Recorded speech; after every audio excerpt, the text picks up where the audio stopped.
Kami po ay nagpapasalamat sa ating Pangulo sa kanyang tulong sa aming magsasaka na di siya nagsasawang tumutulong sa amin.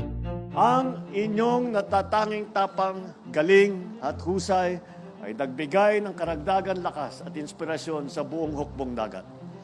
In every mission, the Navy proves that maritime strength is measured by the character, clarity of mission, and the commitment of those who serve.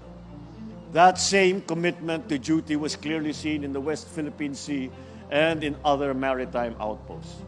The Navy personnel serve as peacekeepers both in land and in sea, steadfast as ever, upholding our nation's maritime entitlements with dignity and with courage.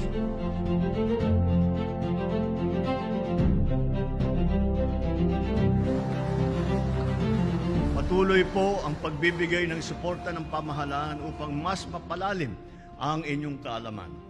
Sa pamamagitan ng ating mga batas, isinusulong natin ang gobyerno hindi lamang maging sa papel, kundi maaasahan sa panahon ng pangangailangan.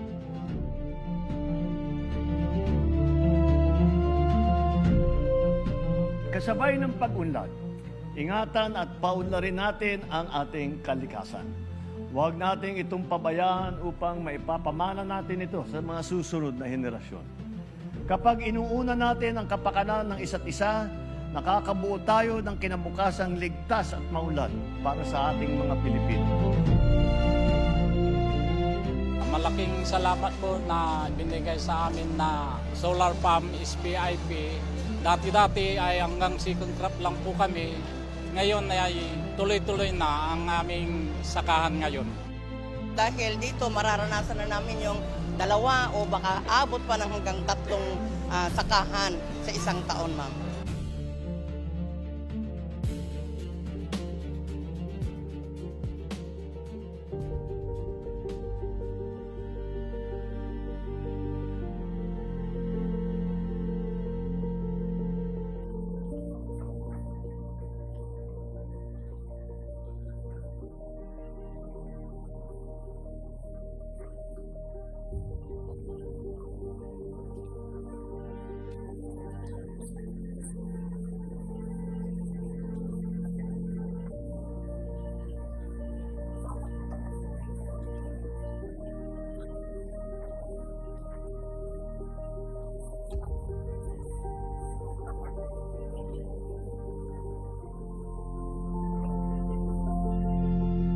Para sa bawat pasyente, mga magulang na nagdadasal, mga anak na umaasa na pagalingin si nanay o si tatay, hindi po kayo nag-iisa.